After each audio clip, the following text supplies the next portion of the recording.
1571. In the heart of the Mediterranean, a brutal naval battle was about to begin. A clash that would decide the fate of the world. Across the horizon, 400 warships waited in silence. More than 200,000 men stood between two destinies.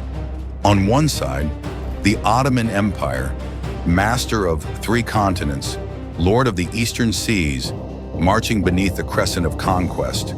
On the other, the Holy League, Spain, Venice, and the Papal States, a fragile alliance bound by faith, facing a power the world believed could never be defeated. And then, the impossible happened. A single cannon blast split the sea. Steel met steel. Gunfire met gunfire. The cross met the crescent. When the storm was over, the sea fell silent again, covered with shattered ships and the fallen who would never return. The fate of empires had been sealed, and the destiny of Europe changed forever. For nearly 100 years, the Ottoman Empire had ruled the seas like a living storm. Its ships patrolled the Mediterranean from Constantinople to the coasts of Italy and Spain. Its cannons guarded every strait, every island, every trade wind. To most Europeans, the sea no longer belonged to them. It belonged to the Sultan. Merchants prayed before every voyage. Sailors whispered the same words before sleep. May the crescent pass us by. But in the summer of 1570, the storm grew darker. The Ottomans set their sights on Cyprus, Venice's richest colony, the jewel of the eastern Mediterranean. Its ports were filled with gold and silk, its churches with the songs of Europe. And for the Sultan, it was an insult, a Christian island resting on a sea. The invasion came swift and merciless. Tens of thousands of Ottoman troops landed on Cyprus, surrounding the city of Famagusta. For nearly a year, the Venetians held out, starving, bleeding, burning. When the city finally fell, its commander, Marco Antonio Bragadino, was promised mercy. Instead, he was flayed alive. His skin was stuffed with straw and hung from a Turkish mast. The story reached Venice within weeks. Men wept in the streets. Bells tolled for the dead. Across Europe, horror turned to fury. Priests spoke of blasphemy, merchants of ruin, kings of vengeance. For the first time in generations, Europe began to listen to Rome.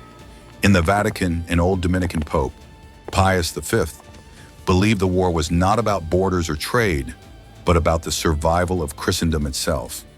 He wrote letters to every throne, to Spain, to Venice, to Genoa, to the princes of Italy, calling them to unite under one cross. His words were clear. If we do not stand together, we will fall one by one. For once they listened. Venice, humiliated and burning for revenge, offered its ships and gold. Spain, led by King Philip II, sent its soldiers and one of its most daring commanders, a young man named Don John of Austria, the illegitimate son of an emperor, raised on battlefields and legends. The Papal States pledged treasure, supplies, and priests for every galley. From Genoa, the old admiral Andrea Doria sailed with his own ships, his pride and experience as deep as the sea itself. By the summer of 1571, the dream of a united Holy League had become real. 3 nations that once distrusted each other, now preparing to fight side by side. They gathered at Messina in Sicily, and for weeks the harbor was alive with the noise of creation and faith. The air smelled of tar and salt, echoing with the hammering of shipwrights, the clatter of armor, and the murmurs of prayer. Venetian galleys shimmered with scarlet sails drying in the sun. Spanish warships gleamed with bronze cannon lined along their decks. Papal vessels, painted white, bore the image of Christ upon their sails, moving like floating cathedrals in the wind. There were quarrels, of course. The Venetians accused the Spaniards of arrogance. The Spaniards mocked the Venetians for greed. But every night, beneath the same sky, they prayed together. They all knew. Soon they would face something greater than pride.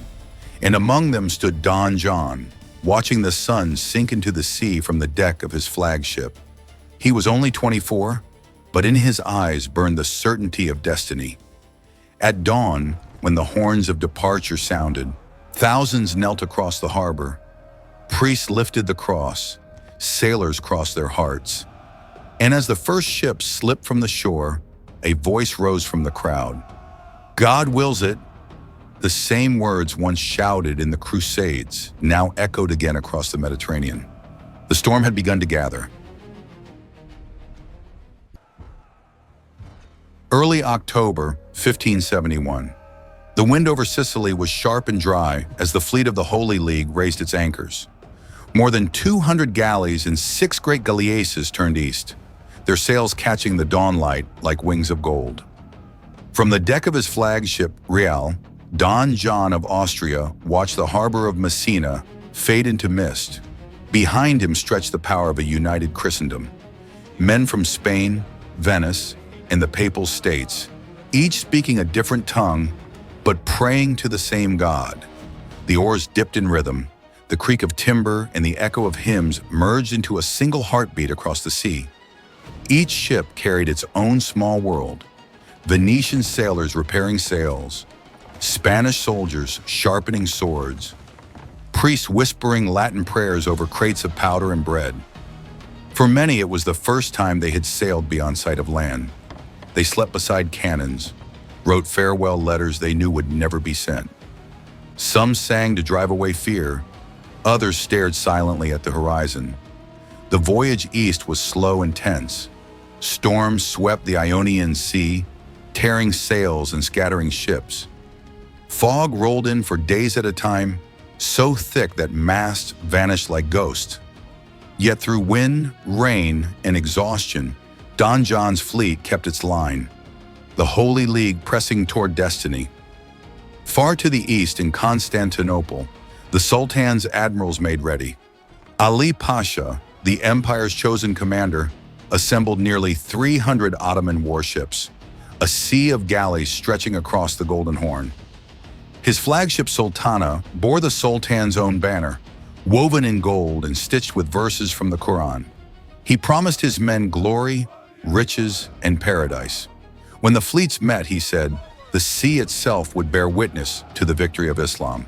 By mid-October, both armadas were on course for the same stretch of water, the Gulf of Patras, a narrow mouth of the Mediterranean where faith and fire would collide. At sunset, Don John ordered the fleet to slow. The men saw strange stillness in the air. No gulls, no waves, only the endless glow of red sky. Some whispered it was a sign. The next dawn would decide the fate of empires. Dawn broke over the Gulf of Patras, a pale light crawling over still waters. The wind had died, and the sea was too calm, unnaturally calm. From the east came the faint beat of drums. Then out of the mist, the horizon began to move. Hundreds of sails, white, red, and green, rose like a wall. The Ottoman fleet had arrived, nearly 300 warships, each bearing banners of conquest and verses from the Quran. Their formation stretched for miles, a floating empire advancing under the morning sun. On the other side, the Holy League was ready. 200 galleys and 6 massive Venetian galleasses anchored in a wide, steady arc across the Gulf. To the left stood the ships of Venice, to the right those of Spain, and in the center, Don John's flagship, Real, its deck lined with soldiers, musketeers, and priests holding crucifixes aloft. Before sunrise, Don John ordered mass on every ship. Across the fleet, men knelt on wet decks, hands trembling, whispering prayers in a dozen languages. When the last Amen faded, he raised a banner the size of a cathedral wall, deep blue silk embroidered with the image of Christ crucified. It caught the wind, glowing like fire. From every ship came cheers, echoing across the water like thunder rolling through heaven. Then, silence. Both fleets drifted toward each other, two worlds drawn together by destiny. For an hour they closed the distance, the sound of oars and drums rising, merging, until it filled the sky. At 10 o'clock, a single cannon fired, a puff of smoke, a distant echo. Then the sea erupted. The forward galleasses opened fire, their broadside cannons tearing through the first Ottoman line. Whole ships vanished in spray and splinters, but the Ottomans did not falter. They surged forward, wave after wave, their archers and janissaries shouting the name of God. The air turned to smoke. Arrows hissed through it like rain. Cannonballs screamed overhead, splintering decks and tearing men apart. The two fleets collided in a storm of iron and blood. On the Venetian left, chaos. The Ottoman right wing under Mehmed Sirocco rammed straight into the galleys of Agostino Barbarigo. The impact shattered hulls and men poured onto each other's decks, fighting with swords, daggers, axes, hands if nothing else. The water turned red and foamed against the burning ships. Barbarigo, struck in the face by an arrow, died giving his last order: to hold the line no matter the cost. On the Holy League's right, Ulugh Ali, the Algerian corsair and the most feared sailor in the Mediterranean, circled wide and struck hard. He seized several Christian ships, killing their crews or driving them into panic. For a moment, it seemed the Holy League might break. At the center, the storm was worse. Don John's flagship Real met Ali Pasha's Sultana head-on. They rammed together with the sound of cracking oak. Grappling hooks flew, chains snapped taut, and the two great ships locked in deadly embrace. Ottoman janissaries swarmed across the rails, their curved sabers flashing in the sunlight. Spanish tercios met them in brutal hand-to-hand combat. Steel against steel, faith against faith. For 2 hours, they fought like beasts. Gunpowder smoke hid the sun. Bodies piled between the ships like bridges of the dead. 3 times the crescent banner rose over Real. 3 times Don John's men tore it down. The young commander fought among his soldiers, his armor blackened, his face streaked with blood and sweat. He raised his sword high and shouted, not in triumph, but in fury, "Christ lives! Push them back!" The men roared. The Christian line began to surge. One by one, the Ottoman ships broke formation. Then, a cry went up. Ali Pasha had fallen. A musket ball struck his head, and the Sultana went still. His golden banner, the Sultan's own, was seized and lifted onto Real. The sight rippled across the sea like lightning. The Ottoman fleet began to collapse. Ulugh Ali fought to the last, but when he saw the Sultan's banner fall, he turned and fled with a handful of ships. The rest were trapped, burning, or sinking. By late afternoon, the battle was done. The sea was littered with shattered oars, broken masts, and the bodies of 30,000 men. More than 200 Ottoman ships had been destroyed or captured. The Holy League lost 12. The water glowed orange under the fires. Even the sun seemed to hesitate before sinking below the horizon. Don John stood at the bow of Real, watching the wreckage drift by in silence. He had won the greatest naval victory Europe would ever see. But there was no celebration, only the weight of what it had cost. As night fell, priests carried torches across the decks, blessing the dead, friend and foe alike. And the wind carried away the smell of smoke and salt and war. The Mediterranean, once ruled by the Crescent, now belonged for a moment to the Cross. When the smoke cleared, the sea no longer looked like the sea. It was a graveyard, a floating field of broken ships and silent men. The cries of the wounded drifted across the water, soft at first, then fading with the wind. Everywhere, the same gray stillness, wood creaking, waves whispering against the dead. For 3 days, the Holy League stayed in the Gulf of Patras, pulling survivors from the wreckage, burying their dead, and giving water to those who, only hours before, had been their enemies. Priests moved from ship to ship, offering the last rites in every tongue known to Christendom. The numbers were staggering. Over 30,000 Ottoman soldiers had fallen, more than 200 warships destroyed or captured. The Holy League had lost about 12 ships and 8,000 of their own men. The Mediterranean had not seen a battle like it, before or since. When word of the victory reached Europe, bells rang for days. In Rome, Pope Pius V wept as he prayed in St. Peter's Basilica.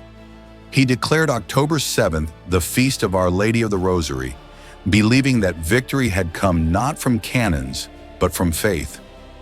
In Venice, the city erupted in celebration, but in Spain, King Philip II did not rejoice. He looked toward the east and said quietly, "This is only the beginning," because he knew Lepanto had not destroyed the Ottoman Empire. It had wounded it. The Turks would rebuild, their armies would march again, but their aura of invincibility was gone. The world began to change. For the first time in a century, the Christian powers of Europe had fought together and won. Venetians, Spaniards, Italians, men who once distrusted each other, now shared a victory written in blood. Trade routes reopened. Merchants sailed again through the Aegean without fear. The Mediterranean, once the empire's private sea, belonged again to all. And yet, for the men who survived Lepanto, victory felt strangely hollow.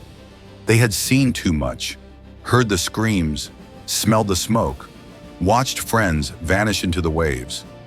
Don John of Austria was hailed as a hero across Europe, the young lion who had saved the West.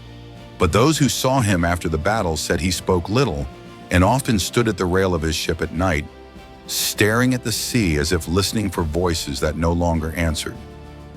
The Ottoman Empire would endure for centuries more, but Lepanto marked the turning tide.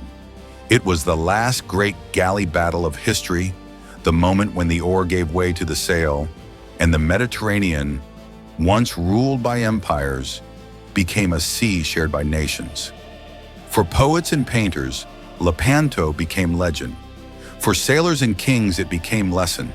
And for the world, it became a memory of what faith, courage, and unity could do when the future itself hung by a thread. Centuries have passed. The ships are gone. The cannons are silent. But the story of Lepanto still drifts across the sea. If you stand on the shores of western Greece at dawn, when the wind is soft and the light turns the water gold, some say you can still hear it. The faint rhythm of oars, the echo of drums, and the ghostly whisper of prayers lost to time. Lepanto was not only a battle of nations, it was a battle of belief, a struggle over who would shape the future of the world. The men who fought there are dust now. Their ships rest beneath the waves, their banners long faded, but their courage, their faith, their defiance in the face of the impossible endured. It is said that history remembers the victors, but Lepanto remembers the price.